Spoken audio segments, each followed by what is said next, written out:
wind's going that way, so just keep it low. Let the wind do the work. Because honestly, what we're trying to do here is we're not really trying to kill them. We're trying to get them the hell out of the yard.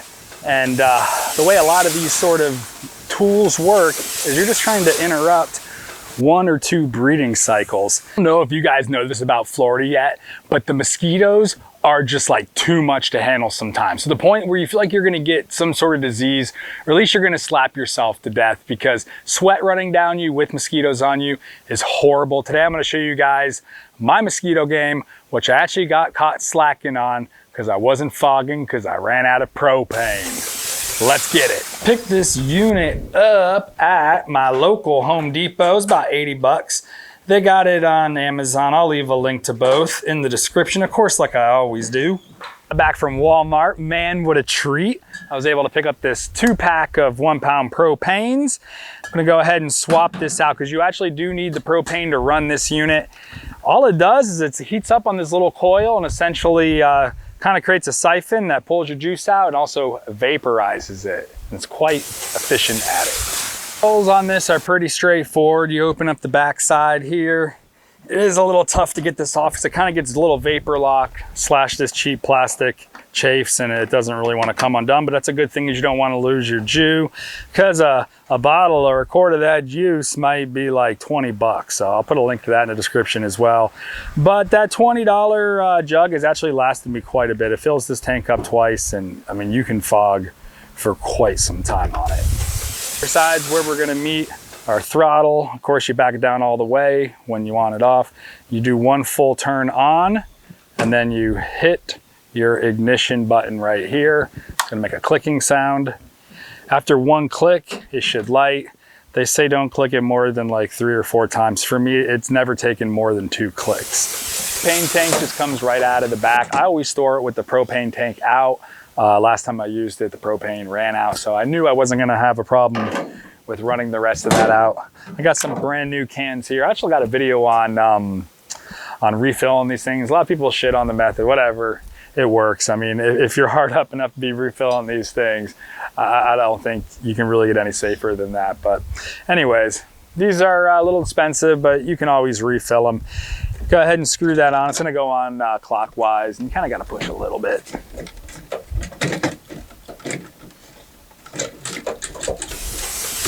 All we gotta do is just go 1 full turn, and you'll hear that propane going, and hit the button once, hit the button twice.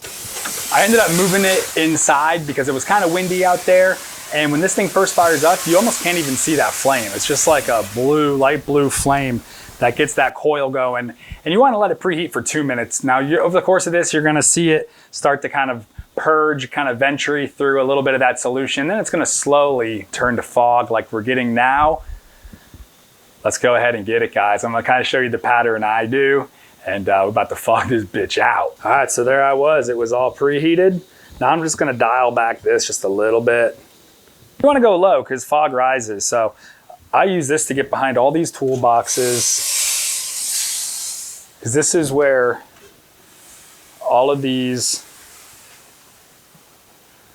mother flyers live. Underneath the washer and dryer right here.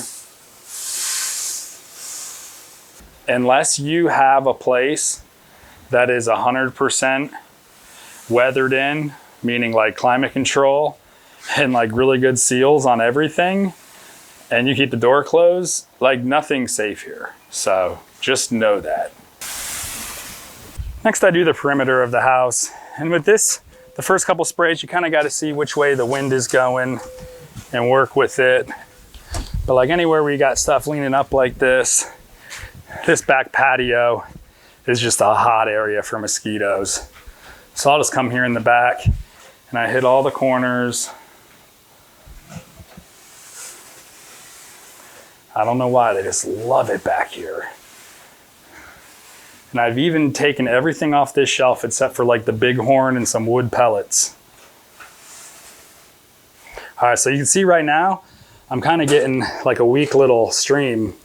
That ain't enough for me, so I'm gonna crank up that gas. Another place that I like to hit is these vents in the house. because there's just a crawl space under the house here, and it's probably loaded with water most of the time. So I can get that stuff all the way up under the house. I'll just fog this whole space out on my way out. Back through here, hit another vent. Give it about 2 pumps on each one. I got a luber right here. They don't like the heat, but I don't think it affects them much. I always get all up inside the AC unit. Right now it's just idling, spitting out this. Get behind there in this vent. Right here. Yeah, I don't know. I don't know if they like it or not. You see here the wind's going that way, so just keep it low. Let the wind do the work. Because honestly, what we're trying to do here is we're not really trying to kill them. We're trying to get them the hell out of the yard. And the way a lot of these sort of tools work is you're just trying to interrupt 1 or 2 breeding cycles. And that's exactly what this thing does. I'll leave a link to it. It's actually pretty cool. It's like a bug zapper that doesn't zap the bugs. It just uses a very specific light spectrum, and the light lasts for about 2 years. And the light really is kind of the main player in this thing. It attracts them, and there's a little tiny fan, and it collects them in here, and I haven't emptied this in a minute. Wow. But you can see the carnage. All these palms and stuff, you never know, man. Little pockets of water. That's all these mosquitoes need to get going. So we're just telling them, you know, you don't gotta die, but you can't breed here. This is other stuff right here, man. Like, see these trash cans? Sometimes our trash guys, most of the times they're cool about it. They'll flip them upside down, but really take a little bit of responsibility and do that, because that's how you get all these skeeters. And I'll tell you what, if you keep your shiz flizzed and you're out here fogging like a mofo, they'll go set up at your neighbor's house that's got all the water everywhere.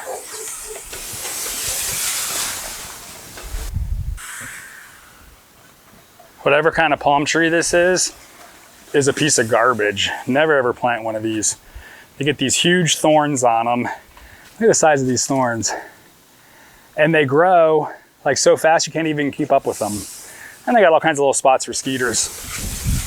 This is all skeeter breeding grounds right here, guys. It's no mystery why I have this problem. I'm just a renter, so I really can't develop the infrastructure to keep the mosquitoes away. So I just spray and pray. So in the yard, opposite to that little light bulb one, I got a traditional zapper. Put some little cards in there that attract them. So you do want to make sure this is like 20 to 40 feet away from where you're going to be, because of course you don't want the light and the smell attracting them to where you are, right? You're trying to get them to the far reaches of your property or area. Each of these are supposed to do an acre. I don't see how that's even possible. So I got 2 of them on something that's probably maybe a 1/4 acre if.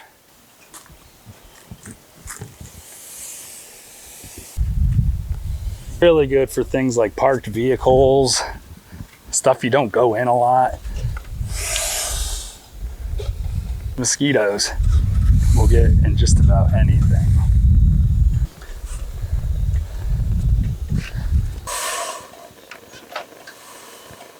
The last sort of product or thing I've been using is these little rings.